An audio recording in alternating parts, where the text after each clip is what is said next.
recevoir pour la deuxième fois cette année le père Ozeline, qui était professeur d'université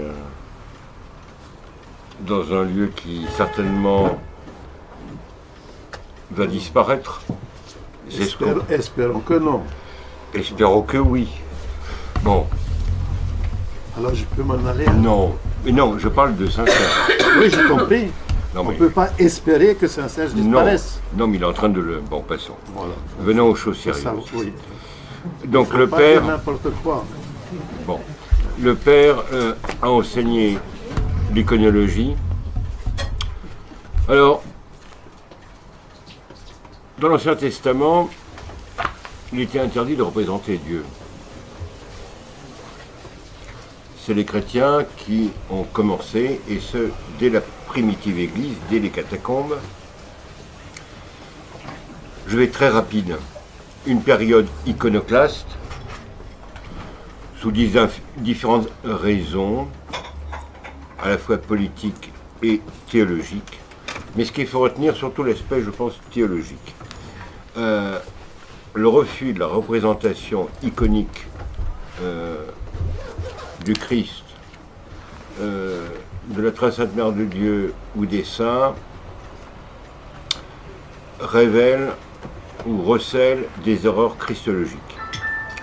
Et il faudra le concile au 8e siècle Nicée II pour qu'il y ait une définition infaillible qui précise ce que doit être l'attitude d'un chrétien vis-à-vis de l'icône. Alors, je vous conseille, si vous êtes intéressé par le sujet, de lire Jean Damascène, comme introduction le Père Bouillet sur l'icône, le canal Schönborn. C'est relativement accessible. L'art de l'icône est un art hiératique, sacré, et qui donne un avant-goût de ce que sera le corps transfiguré. C'est ça qu'il faut retenir. À vous, mon père. Alors, je demande d'abord pardon pour mes paroles un peu véhémentes, mais quand ça fait mal, ça fait mal. Donc, laissons tomber ces choses-là, parce que c'est pas la peine de se fâcher, parce que je sais ce que vous pensez, et je pense qu'on est beaucoup plus proche que ça ne pourrait paraître. Je vous remercie aussi pour d'avoir pris le risque de m'inviter une deuxième fois dans votre lieu si sympathique. Évidemment,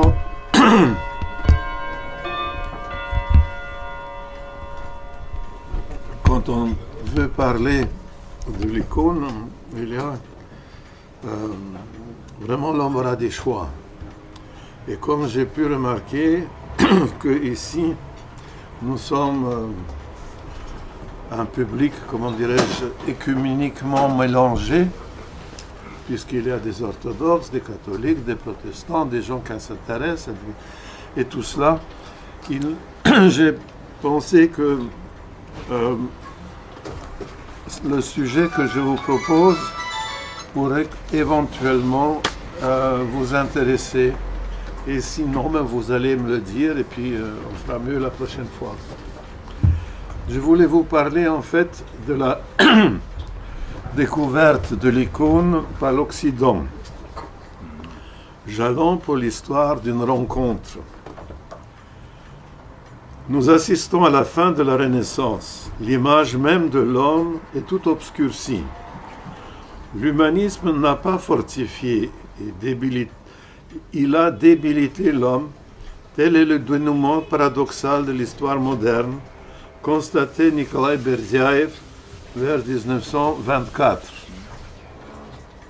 Et Olivier Clément décrit notre monde comme un bas empire planétaire, dans lequel nous affrontons l'impossible synthèse et l'hiver de la beauté. qui le font penser à une théologie négative qui ne dépassera pas la négation, à une descente en enfer que la résurrection ne suivra pas. Et voilà que dans ce monde déchiré et déchirant, entre une image venue d'ailleurs. Tant du point de vue artistique que du point de vue spirituel, l'icône est l'une des plus grandes découvertes du XXe siècle, affirme avec sérénité le père du renouveau contemporain de l'iconographie orthodoxe et de la théologie de l'icône, Leonid Alexandrovitch Ouspiansky, mon maître regretté. Et nous avons toutes les raisons de croire avec lui que le long processus, je cite, le long processus de cette découverte progressive qui commença, comme nous le verrons encore en Russie bien avant la Révolution, devait providentiellement déboucher sur notre époque. Le destin de l'icône orthodoxe paraît paradoxal à bien des égards. Après des siècles d'oubli et de dédain de l'époque dite synodale, synodale, c'est quand on a remplacé le patriarche par un synode, n'est-ce pas? C'était Pierre le Grand, c'était l'influence protestante. Donc, après des siècles d'oubli et de dédain de l'époque dite synodale, elle fut soumise en Union soviétique pendant des longues décades à une destruction qui se voulait systématique. Mais entre-temps, la nouvelle de la découverte s'était répandue bien au-delà des limites de l'orthodoxie historique, et l'icône se mit à gagner un monde dont l'hétérodoxie et la culture avaient jadis conduit à son oubli dans l'orthodoxie même. En effet, un art qui était, il y a encore disons, cinquantaine d'années, on peut trouver d'autres dates, mais on peut parler d'un demi-siècle, je pense.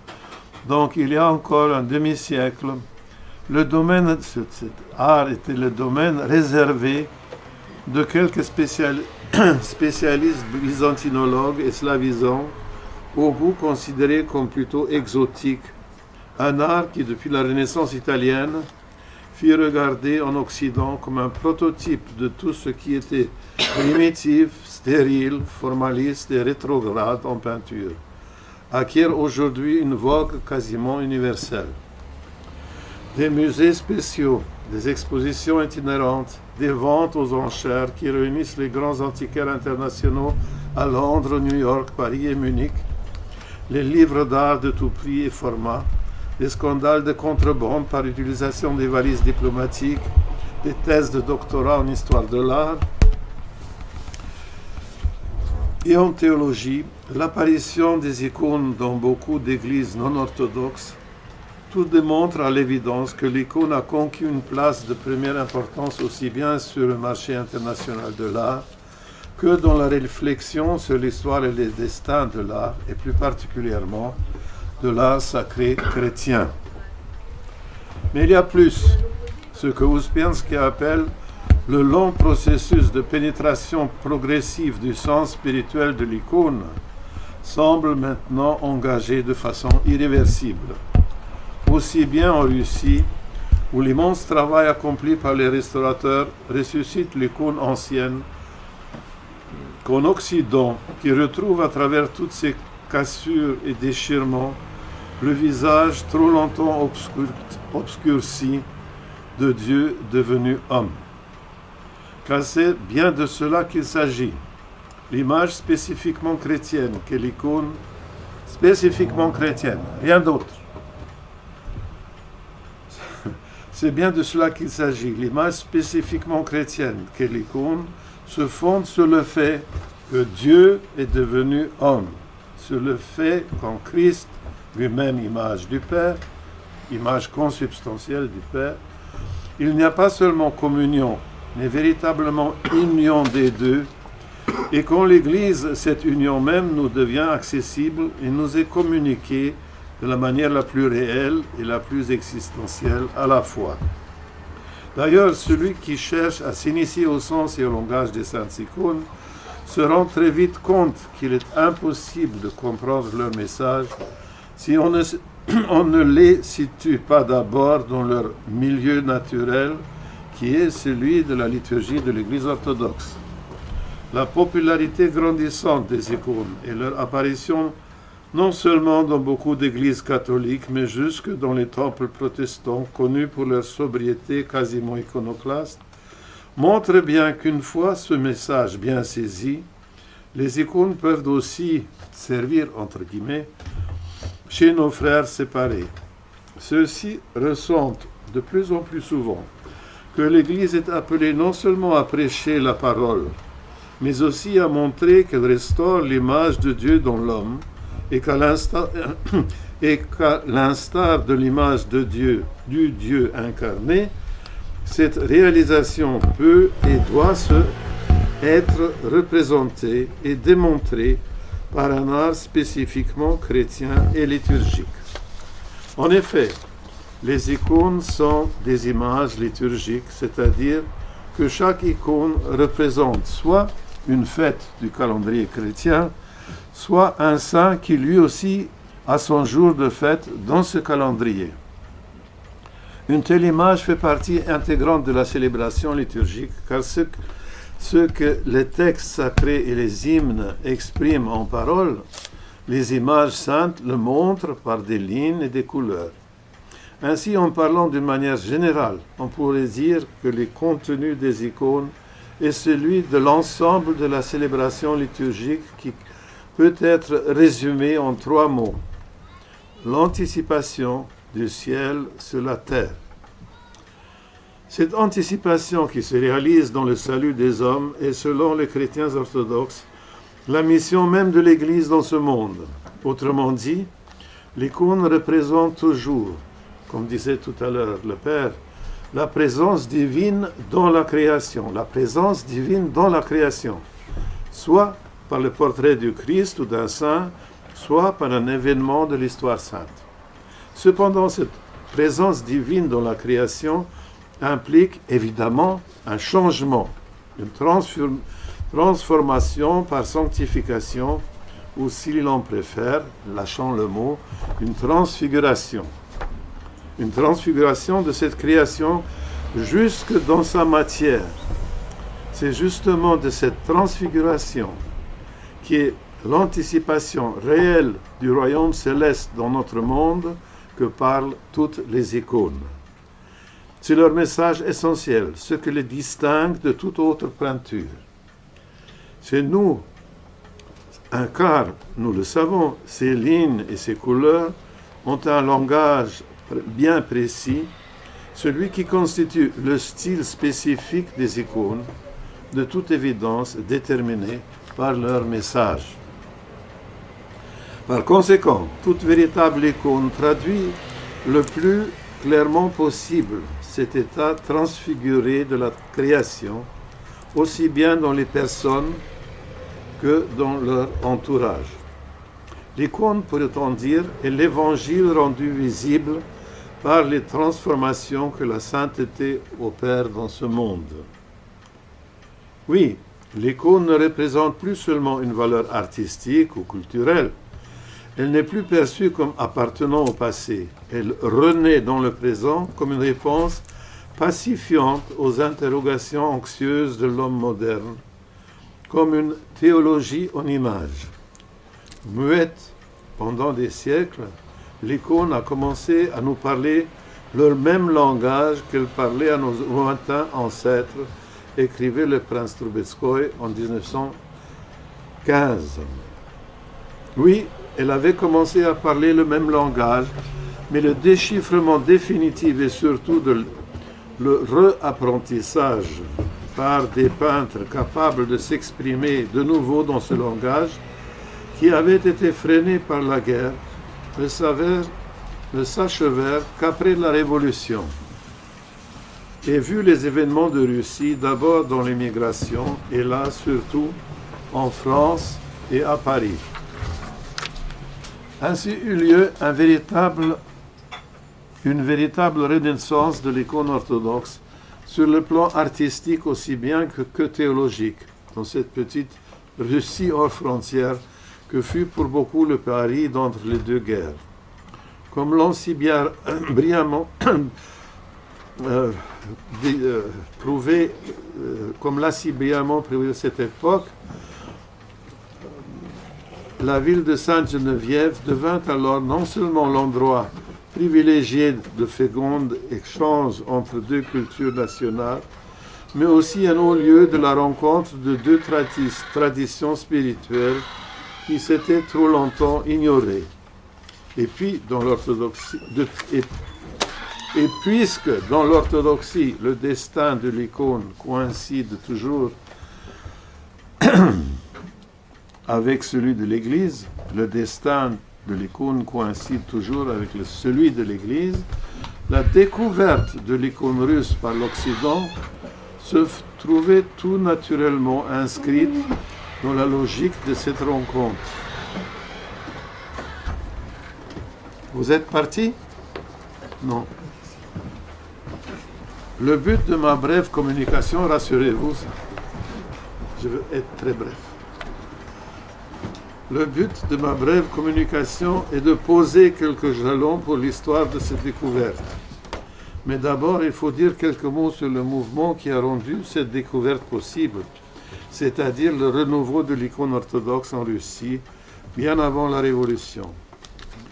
Lorsque Goethe confessait les errements et déceptions de l'esprit humaniste en proclamant par la bouche de son Faust « Philosophie, hélas, jurisprudence, médecine, et toi aussi, triste théologie.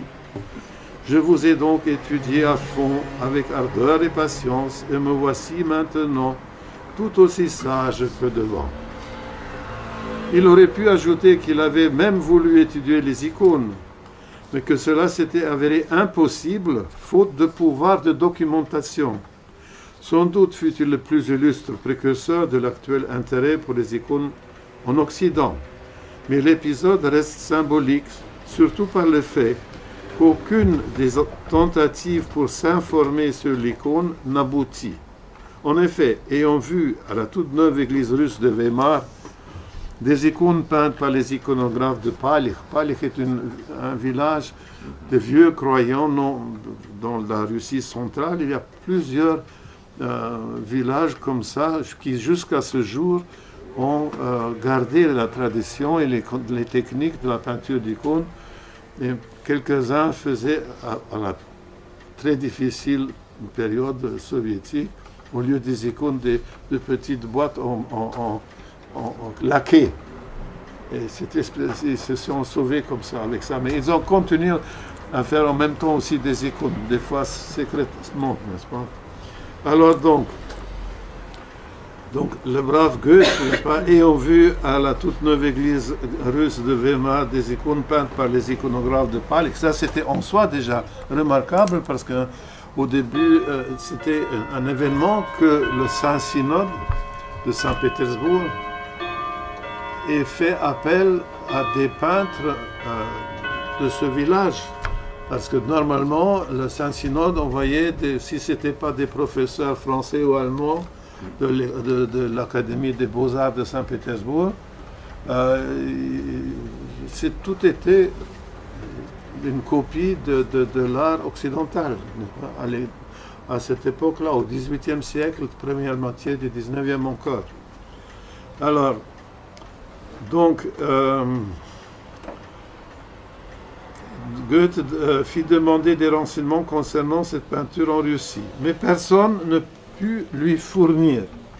Personne ne put lui en fournir, ni les cercles proches de la cour impériale, ni les autorités locales, ni l'historien Karamzin, ni même l'Académie des Beaux-Arts de Saint-Pétersbourg.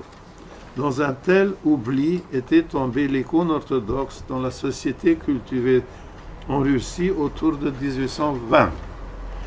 Après plus d'un siècle d'occidentalisation forcée. D'un autre côté, depuis le début du siècle, un intérêt croissant pour le passé national s'était fait sentir de plus en plus clairement, et parmi les études consacrées à tout ce qui est ancien, on commence à parler des icônes. L'imitation servile de l'Occident ne satisfait plus tout le monde. Ainsi, Khemyakov écrit Alexis Khamyakov, le slavophile, écrit en 1846.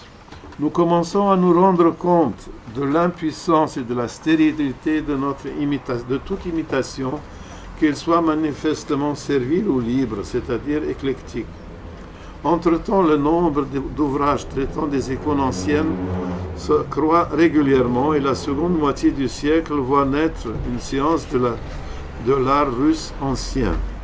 Cette période est marquée par l'apparition de toute une série d'ouvrages de valeur de l'école dite iconographique. Toutefois, l'icône n'y est pas vraiment considérée comme une œuvre d'art, mais est étudiée du point de vue archéologique, en voyant son intérêt principal dans la conservation de la tradition dans les sujets représentés. Ainsi, le professeur Filimonov pouvait écrire dans son étude sur Simon Ushakov, publiée à Moscou en 1873, « Il est étrange de présenter les ouvrages d'art sacré russe comme des œuvres d'art. Il est encore plus injuste de les rabaisser au plus bas niveau de l'artisanat. Choisissons la voie médiane. Nous devons y voir des œuvres artistiques artisanales et reconnaître notre iconographie comme un métier d'art, comme tout art qui ne s'est pas dégagé du service de l'Église. Elle n'est pas élevée au niveau d'une création entièrement libre. » Cette question de la libre création artistique restait alors une pierre d'achoppement pour beaucoup. Le peintre Polianov, invité en 1888 par Vaznetsov, un autre peintre, a participé à la décoration de la nouvelle cathédrale Saint-Vladimir à Kiev. C'est une horreur, elle est toujours intacte. Elle est maintenant chez les passants. Donc, la nouvelle cathédrale Saint-Vladimir à Kiev répondit par un refus. Polianov répondit par un refus, il ne voulait pas. Il motiva ce refus ainsi. Les dogmes de l'orthodoxie sont dépassés et appartiennent maintenant au domaine de la scolastique. Merci. Nous n'en avons plus besoin. Quant à Vaznetsov lui-même, voici comment, au soir de sa vie, il appréciait son travail à la cathédrale Saint-Vladimir de Kiev. En 1925, en parlant à un groupe d'amis, Vaznetsov, 25 déjà, donc il était déjà vieux à ce moment-là, à la fin de sa vie, Vaznetsov s'enthousiasmait pour les fresques anciennes du monastère de Théraponte, de l'église du Sauveur à Nereditsa et d'autres. Quelqu'un remarqua alors, « Mais vous et vos icônes, vos fresques, ce sont des chefs-d'œuvre. » C'est là une profonde compréhension de l'esprit de la religion dont l'interprétation des peintres russes, on peut dire même de l'Église, protesta Vaznetsov avec ardeur. On pouvait parler ainsi tant que l'icône russe ancienne n'était pas encore découverte. Mais aussi, moi aussi, il me semblait dans mon orgueil insensé que moi et moi seul avait compris l'esprit de la peinture ancienne. Et peut-être aussi, mais un peu différemment, Nesterov. Mais lorsqu'on a restauré la peinture ancienne, ces fresques dans les monastères, lorsqu'on a retrouvé l'icône d'avant Nikon, avant le patriarche Nikon, n'est-ce pas, qui a le problème avec les vieux croyants, et celle de plus ancienne encore, un monde entièrement nouveau apparut, le monde merveilleux d'une inspiration profonde et de connaissance des lois de la nature. Une compréhension étonnante apparut de l'interaction des couleurs et de la technique picturale. Ces peintres anciens, liés par la tradition et par certaines formes, n'ont-ils pas créé une peinture authentique, véritable au sens le plus profond de sa conception, c'est-à-dire un jeu de couleurs? Ce n'étaient pas des dessinateurs comme nous le sommes maintenant, c'était des vrais créateurs, des vrais peintres. La Russie ne doit pas s'enorgueillir de sa peinture contemporaine, c'est-à-dire de celle d'après Pierre Ier, car nous ne sommes en général que des imitateurs, mais quand même, nous traînons derrière l'Europe. À quoi bon le cacher? Mais nous devons être fiers de notre iconographie ancienne, de notre peinture. Là, personne ne nous surpasse. Je croyais moi-même avoir pénétré l'esprit de l'icône russe après avoir exprimé le monde intérieur du peintre de jadis, avoir maîtrisé ceci par orgueil, la technique des temps anciens. Mais voilà que je me trompais profondément. L'esprit de l'icône ancienne s'est avéré beaucoup plus élevé que je ne pensais. Le monde intérieur de la peinture des temps anciens était bien plus riche spirituellement parlant que l'esprit de notre temps, que ce soit le mien ou celui de Nestrov, et nous sommes loin de leur technique, de leurs effets comme coloristes. En l'année 1900, un comité de protection de l'iconographie russe fut créé qui reçut l'approbation de l'empereur lui-même. Ce comité engagea notamment une lutte énergique et persévérante contre la production mécanique des images religieuses et prenait en charge l'édition d'ouvrages souvent monumentaux comme celui de Kandakov sur l'icône russe. Oui, je voudrais tout simplement dire que nous avons un problème grave dans la pastorale, notre pastorale orthodoxe actuelle, c'est que malheureusement, même beaucoup de mes confrères dans le sacerdoce ne sont pas conscients du fait qu'on ne peut pas admettre dans l'Église, et en principe aussi à la maison, pour la prière personnelle, des reproductions mécaniques des icônes. Moi, je leur dis chaque fois, mais vous avez une chorale dans votre église. Bon, elle chante un peu faux, c'est pas grave, mais les gens chantent eux-mêmes.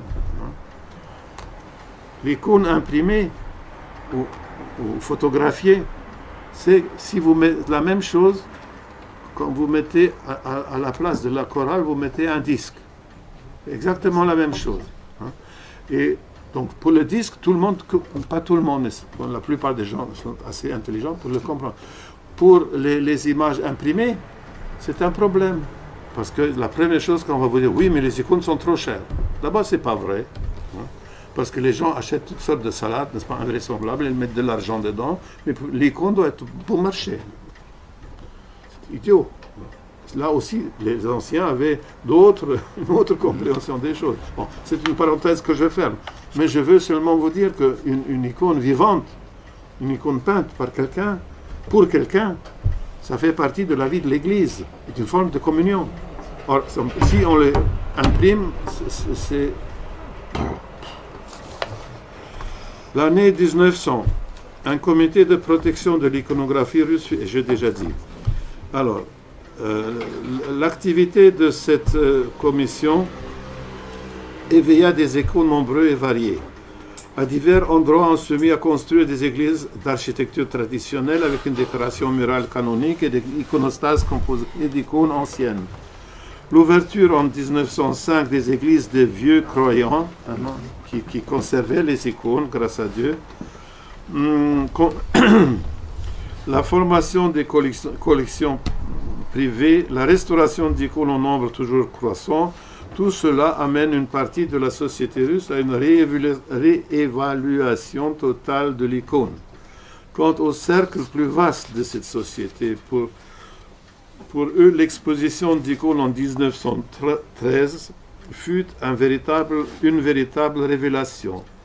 C'est comme si un voile était brusquement tombé des yeux des personnes qui visitèrent cette icône. Cette exposition se rappelait plus tard Lazarev. Les années de la Grande Guerre furent surtout marquées par la publication de deux célèbres études du prince Trubetskoy, Théologie en couleur et Deux mondes dans l'iconographie russe.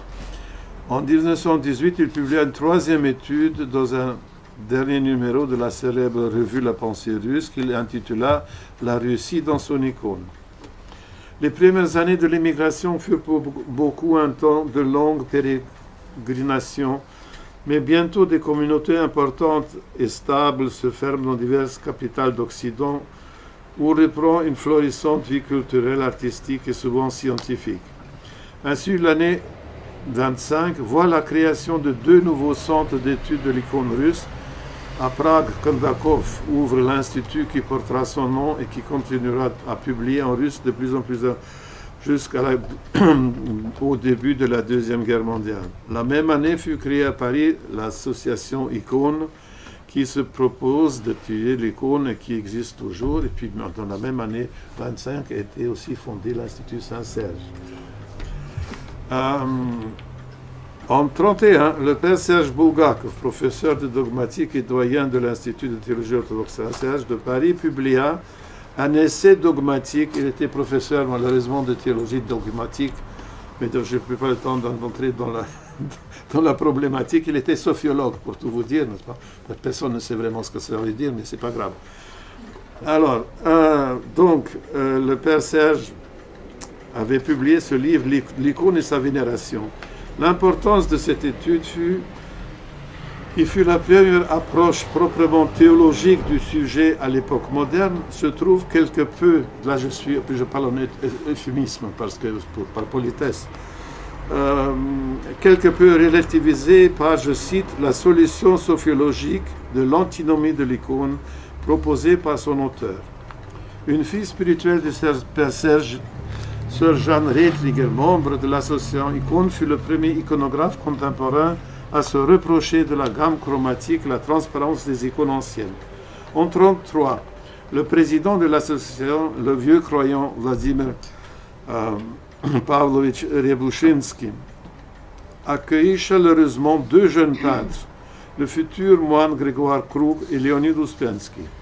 Leur œuvre iconographique jouit aujourd'hui d'une notoriété mondiale. Depuis la fin de la dernière guerre, Leonid Ouspensky dispensait donc un enseignement régulier d'iconographie où il reçoit des élèves du monde entier. Son enseignement est à l'origine de multiples nouvelles icônes d'iconographie et enfin, en 1980, sortit sa Théologie de l'icône, aboutissement et somme de toutes ses recherches théologiques. C'est un livre qui a été publié par le CERF à Paris et qui est toujours en vente, la Théologie de l'icône. C'est la somme de la chose. À la fois ultime référence et source d'inspiration, ce livre ne vieillira pas, car il sera de plus en plus unanimement reconnu comme une expression de la tradition, avec un T majuscule, et ne peut être comparé qu'aux autres 2 classiques de la théologie orthodoxe contemporaine, les voies de la théologie russe de Georges Florovsky et la théologie mystique de l'Église d'Orient de Vladimir Lossky, tous les 2 écrits d'ailleurs aussi à Paris. Voici pour l'itinéraire de l'icône de Russie en Occident. Il nous reste maintenant quelques mots sur le mouvement inverse, c'est-à-dire le cheminement de l'Occident à la rencontre de l'icône. Si la vogue quasiment universelle que connaît l'icône actuellement est un phénomène relativement récent dont les premières manifestations n'apparaissent guère qu'au cours des années 50, des signes précurseurs l'annoncent depuis plus d'1 siècle. Et ce qu'il y a d'extraordinaire, d'insolite même, c'est que ces tout premiers signes se situent non pas sur le plan d'une approche extérieure ou esthétique, ni même interconfessionnelle, mais au cœur même de la vie spirituelle de l'Occident. Je pense aux apparitions miraculeuses de la Mère de Dieu à Lourdes en 1858 et à Pontmain en 1871. Permettez-moi de citer à ce sujet un mémoire de maîtrise de théologie présenté à l'Institut catholique de Paris, l'icône, pourquoi hier et aujourd'hui. Nous y lisons. L'on sait sans doute combien est frappante de similitude avec l'iconographie orthodoxe, la Vierge, l'apparition de Notre-Dame à Pontmain dans la Mayenne. Mais ce que l'on sait peut-être moins, ce sont les réactions de Bernadette, la petite voyante de Lourdes, lorsqu'on lui demanda à qui ressemblait la Vierge qu'elle avait vue.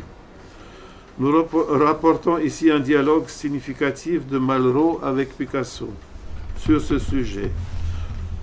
On vous a parlé de l'image de la Vierge apparue à Bernadette. Quelle Bernadette? C'est Picasso qui demande. Celle de Lourdes. Elle a vu la Vierge à la grotte. Elle entre au couvent. Des âmes pieuses lui envoient toutes sortes de statuettes de Saint-Sulpice. Elle les flanque dans un placard. Stupéfaction de la supérieure. Ma fille, comment pouvez-vous mettre la Sainte Vierge dans un placard? Parce que ce n'est pas elle, ma mère. La supérieure a écrit à l'évêque qui apporte les grands albums des principales images de la Vierge du Vatican. Il lui montre Raphaël, Murillo, etc. Bernadette fait non de la tête, toujours non. Au hasard des feuilles passe la Vierge de Cambrai, une icône. Bernadette se lève. C'est elle, monseigneur, c'est elle. Je vous le dis. La Vierge de Cambrai est une icône, repeinte, mais ni mouvement, ni profondeur, aucun illusionnisme. Le sacré. Ah, c'est toujours l'autre qui parle. Et Bernadette n'avait jamais vu d'icône. Picasso réfléchit. Vous êtes sûr? Une intrigue de cubiste, dit Picasso. Tout de même, je voudrais bien la voir, sa Vierge. Que la fille l'ait reconnue, c'est drôle, mais que les Byzantins l'aient inventée, c'est étonnant aussi, tout de même. Il faudra réfléchir. C'était intéressant, c'est très intéressant. Quelques années seulement après avoir été vue à Lourdes par Bernadette, la Vierge sera vue à nouveau par un groupe d'enfants à Pontmain, dans la Mayenne, en 1871. Or, phénomène très curieux encore, à Pontmain, la Vierge se présente comme une icône et sa parenté avec les icônes russes, ou plus généralement orientales, a été plus d'une fois remarquée. Elle est d'autant plus frappante que les enfants semblent n'avoir pas subi la moindre influence de ce côté. Eugène Barbedette, l'un des voyants, affirmait qu'il n'avait jamais vu d'image russe dans son enfance. Ce n'était qu'un pauvre petit paysan, ignorant même l'existence de la Russie. C'est après l'événement que l'analogie s'est révélée. En effet, l'abbé Barré, sous-supérieur du grand séminaire de Laval, eut l'idée de soumettre aux voyants l'image de la Vierge de Genazzano, icône orientale du XVe siècle. Or, l'un des voyants devenu prêtre, Eugène Barbedette, s'explique en ces termes à l'abbé Barré. « Je tiens à vous dire combien j'étais frappé de l'image que vous m'avez montrée. Je ne me souviens pas avoir vu une physionomie me rappelant si bien le souvenir du 17 janvier 1871. Il y a dans cette figure ce qu'il faut pour représenter Notre-Dame de Pontmain. Non moins intéressant pour nous est la réponse de l'abbé Barré au père Martinelli, chapelain de Notre-Dame du Bon Conseil à Gelsano, en Italie. Ici. Ce qui n'était qu'une conjoncture est devenu pour moi une certitude. Et voici pourquoi. Monsieur l'abbé Eugène Barbedette, l'un des 4 qui ont eu le bonheur de contempler à Pontmain la beauté toute divine de la Mère de Dieu, m'écrivait il y a quelques jours pour me remercier de l'envoi d'une notice sur l'hommage miraculeuse de la Vierge du Bon Conseil et d'une photographie de cette même image. La Vierge, il y a tout lieu de croire, ne s'est pas montrée à Pontmain sous des traits d'emprunt, mais sous sa physionomie véritable. Ce rapprochement entre l'apparition de Pontmain et l'image italienne, à mon avis, est une preuve de plus en faveur de l'une de l'autre. Les voyants de Pontmain ont contemplé pendant 3 heures les traits réels vivants de la Mère de Dieu. Cette physionomie est restée profondément gravée dans leur mémoire, un portrait de cette même Vierge leur tombe sous les yeux le 19 ans après l'apparition, et dans ce portrait qu'imparfaitement ils retrouvent les traits de la céleste beauté qu'ils avaient eu le bonheur de contempler. Et l'auteur de Mémoire conclut. Nous avons donc vu la place de l'icône dans des conversions personnelles ou les théophanies, elle-même se révèle comme icône. Les exemples de ceux qui contemplent l'icône et de ce qui se passe à partir de cette contemplation, quand la parole se fait face à la chose, se tait face à la chose révélée, nous autorise à dire que l'iconographie orthodoxe représente l'événement de la personne qu'elle appelle une relation personnelle. C'est ainsi que face à la crise du langage, l'icône s'ouvre alors comme une troisième voie. À l'opposition de l'art figuratif et de l'art non figuratif répond à un autre niveau, comme une autre possibilité, l'art de l'icône comme art transfiguratif, disait l'auteur de ce texte, et nous pouvons dire, on ne saurait mieux dire. Une voie nouvelle, une voie qui permettrait de sortir du labyrinthe laissé par l'effondrement du monde de la Renaissance, une évacuation de l'éphémère, comme disait Malraux, c'est bien cela que cherchaient les meilleurs artistes du début du siècle. Et c'est cela qui les rendait sensibles au langage pictural de l'icône. À ce titre, le cas de Matisse, j'ai bientôt fini. À ce titre, le cas de Matisse est exemplaire. Henri Matisse séjourne en Russie du 20 octobre au 7 novembre 1911. Il est alors âgé de 42 ans et a été invité par son principal mécène moscovite, Chtchoukine, aussi un vieux croyant marchand, qui était jusqu'en 1914 l'homme qui possédait les tableaux les plus importants de Matisse, exactement 25 à ce moment-là. Accompagné par Chtchoukine, le peintre français visite le Kremlin, la galerie Tretiakov, les collections d'icônes de Chtchoukine, Morozov et Ostroukhov, puis les églises des vieux croyants qui ne cessent de manifester enchantement et admiration pour cet art qu'il vient de découvrir. Au dire de Chtchoukine, l'intensité des sensations est telle que de nuits entières elle empêche l'artiste de dormir. Toute la presse parle du coup de foudre de Matisse pour les icônes et ses déclarations enthousiasmées font sensation. Ainsi, dans le quotidien Matin de la Russie, du 27 et 28 octobre, 2 articles sont consacrés à sa visite en Russie. On y trouve les déclarations suivantes. Les Russes ne se doutent pas du trésor. C'était vrai, ils ne se doutaient pas. Se doutent pas du trésor artistique qu'ils possèdent. Vos jeunes étudiants ont ici chez eux des modèles d'art incomparables, meilleurs que ceux de l'étranger. Notons aussi... J'ai une phrase ici que j'ai un peu peur de vous lire, mais c'est Matisse qui dit ça, c'est pas moi. Matisse dit vos jeunes étudiants ont... oui, les peintres français devraient venir en Russie. L'Italie, dans ce domaine, donne moins. Ça, c'est Matisse. Mais arrêtons-nous ici un instant pour nous demander quelles sont les causes proprement picturales de l'admiration passionnée de Matisse et avec lui de tous ceux qui sont venus à l'icône à partir de l'art moderne. Et ils sont nombreux. 2 domaines me semblent décisifs ici, la représentation de l'espace d'abord et le coloris évidemment. Le développement d'un système permettant de représenter l'espace objectivement mesurable de la perception sensible et empirique fut pour les artistes de la Renaissance une préoccupation majeure et constante. On sait que ces recherches ont abouti à l'élaboration de la perspective dite scientifique, appelée aussi perspective de projection conique.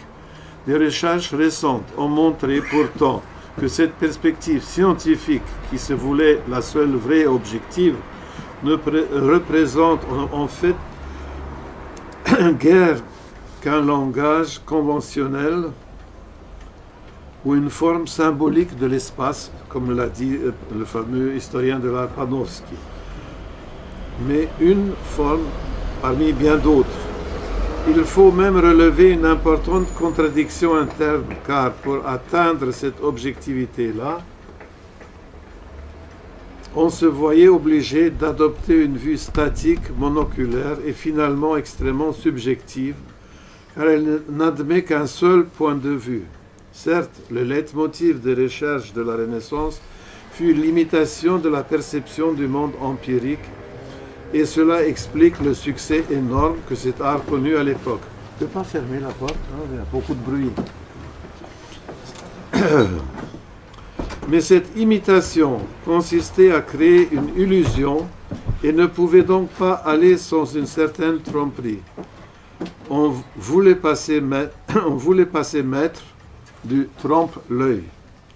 Or, Léonide Ouspiansky nous rappelle avec force que dans l'image sacrée, l'illusion est aussi intolérable que dans la vie spirituelle, dans l'ascèse et la prière.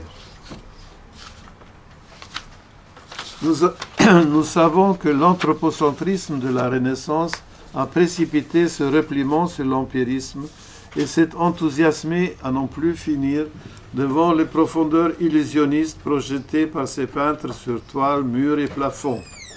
Sur celui de la chapelle Sixtine, on en vint un jour jusqu'à percevoir Dieu le Père, lui-même en train de flotter tel un cosmonaute égaré, au-dessus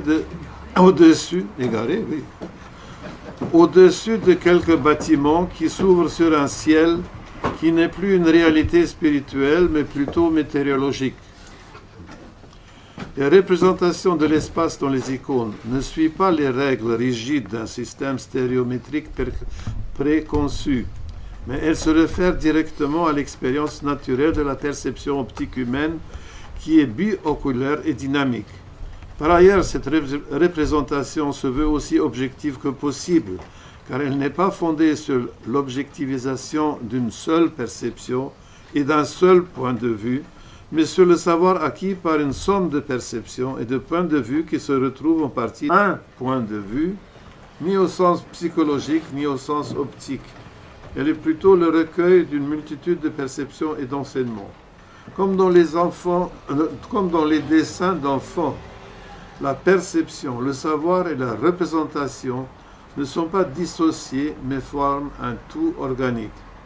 L'espace représenté de telle manière pourrait être nommé espace ouvert, car l'icône tente d'inclure le spectateur dans l'espace représenté et adepte pour ce faire la perspective dite inversée, que j'appellerais plutôt multicentriste et dynamique. Il s'agit en effet de l'organisation d'un espace à plusieurs points de vue et à combinaison de plusieurs points de vue dans un seul. Ainsi, la plus grande partie de l'espace représenté, si l'on veut, sa vraie profondeur ne se trouve pas derrière le premier plan de la peinture, mais devant, là où se meut le spectateur. L'icône, tout en restant une planche à surface égale et par là même bidimensionnelle, s'efforce de créer un espace semblable à celui qui se trouve sous une voûte ou la coupole d'une église, où, pendant la célébration, ceux qui y assistent cessent d'être spectateurs et deviennent membres actifs du corps liturgique.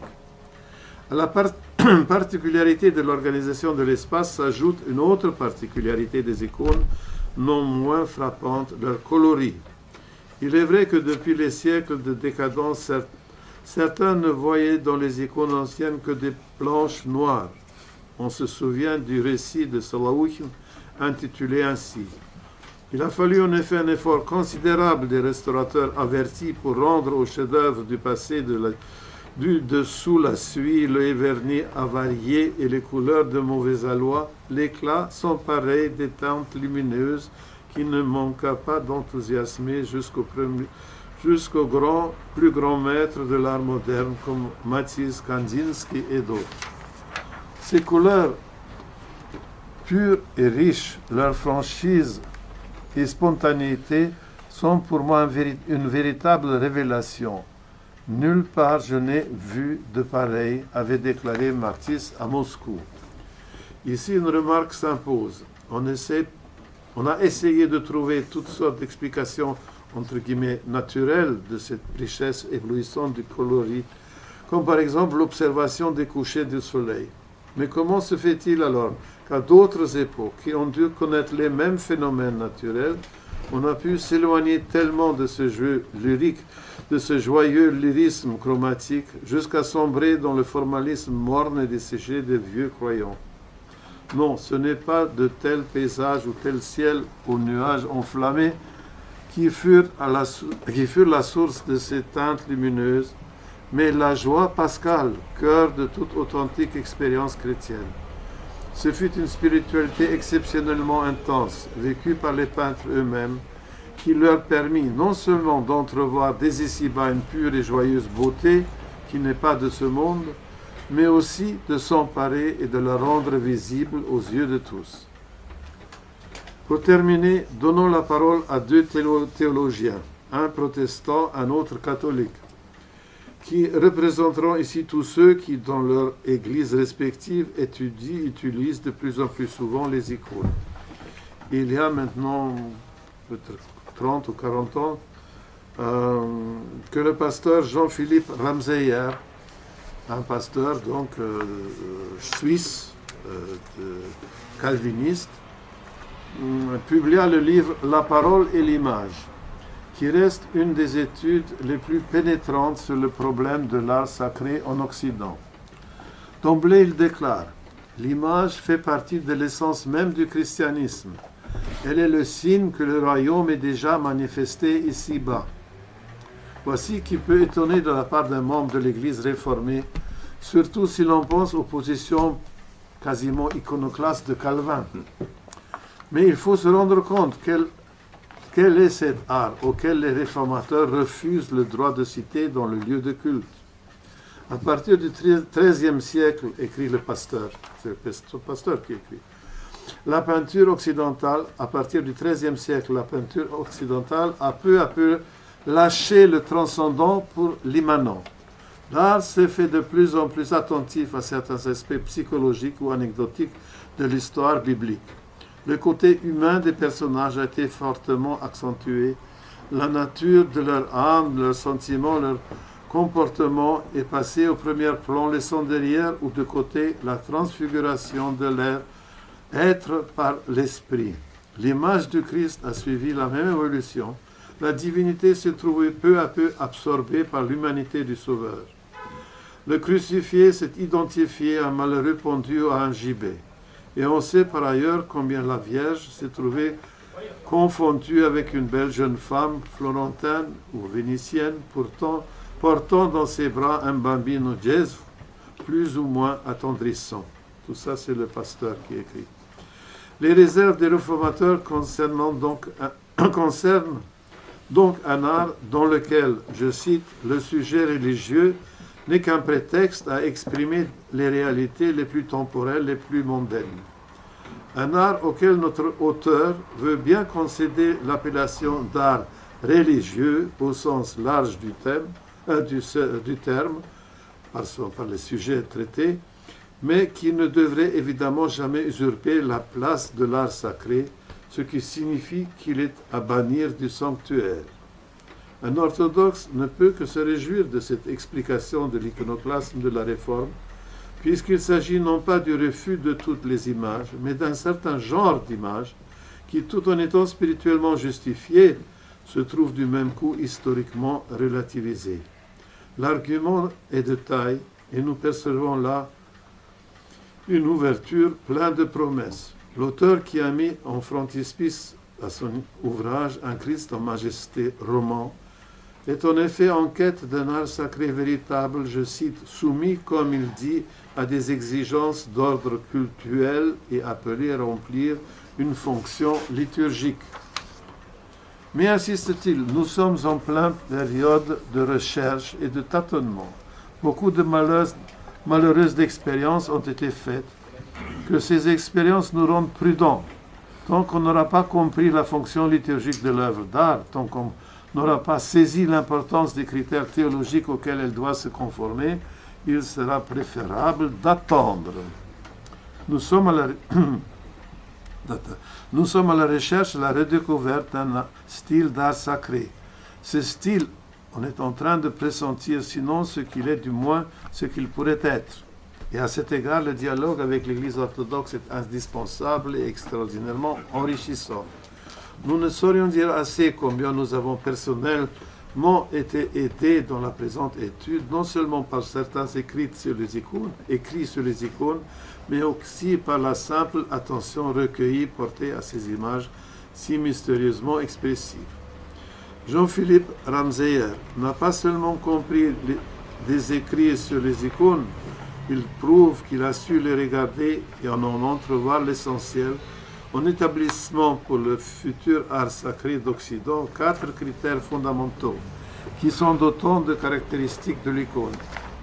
A. La beauté. 2. Le réalisme. 3. La transparence. Et 4. Le rayonnement.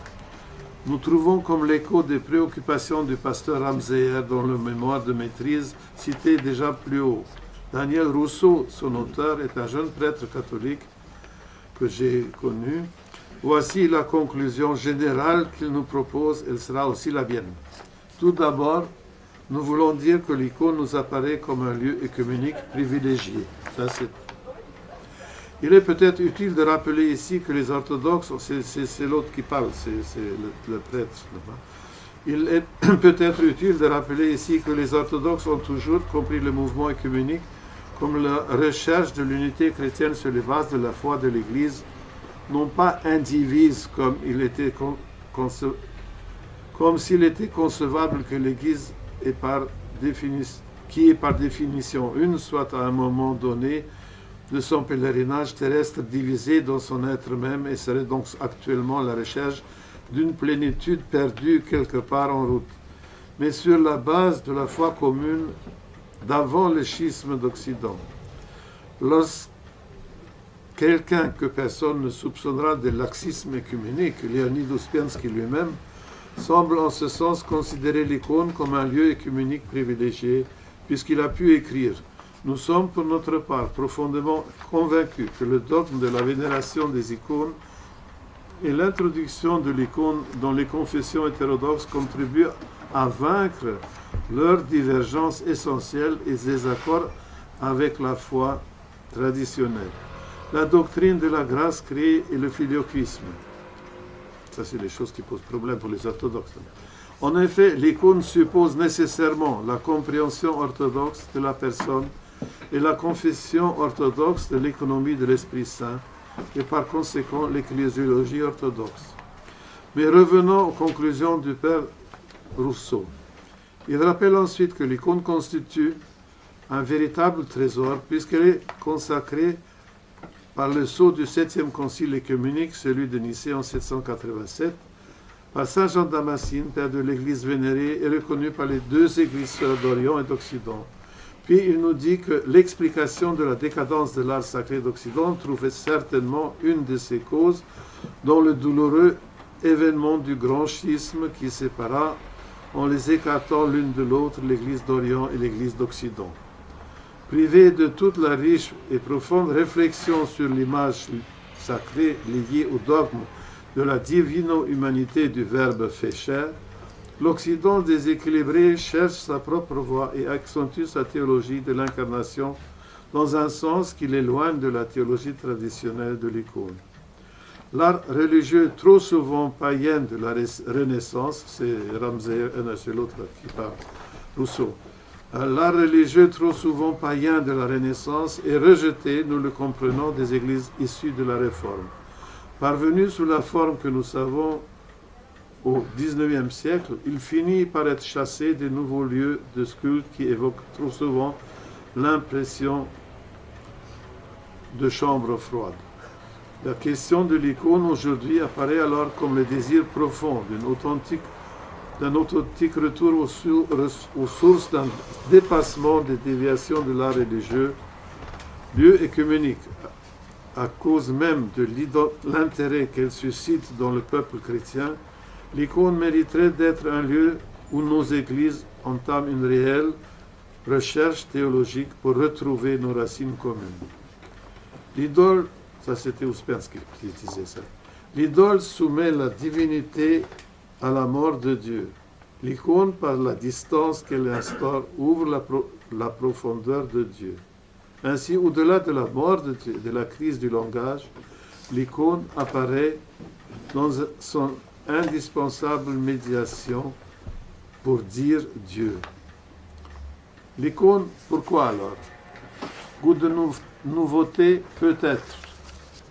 Influence des communautés orthodoxes implantées en Occident et dont le mouvement œcuménique a mieux fait connaître le trésor spirituel et artistique, sans doute. Découverte que la soif d'une véritable contemplation de Dieu trouve une connivence dans l'icône, sûrement. Deux conclusions semblent s'imposer au thème de cette brève communication. D'abord, la renaissance de l'icône au sein même de l'Église orthodoxe et de nos jours, malgré certaines lenteurs et hésitations, là où l'on s'y attendrait le moins, la démonstration visuelle de son renouveau intérieur. Ensuite, plus encore que le simple fait de la découverte de l'icône, c'est son adoption spontanée par l'Occident qui montre à l'évidence que celui-ci recherche, consciemment ou non, la vérité qu'elle exprime. Comment ne pas voir là un rappel vigoureux de la vocation universelle de l'art chrétien et comment ne pas s'en réjouir profondément. Je vous remercie pour votre patience.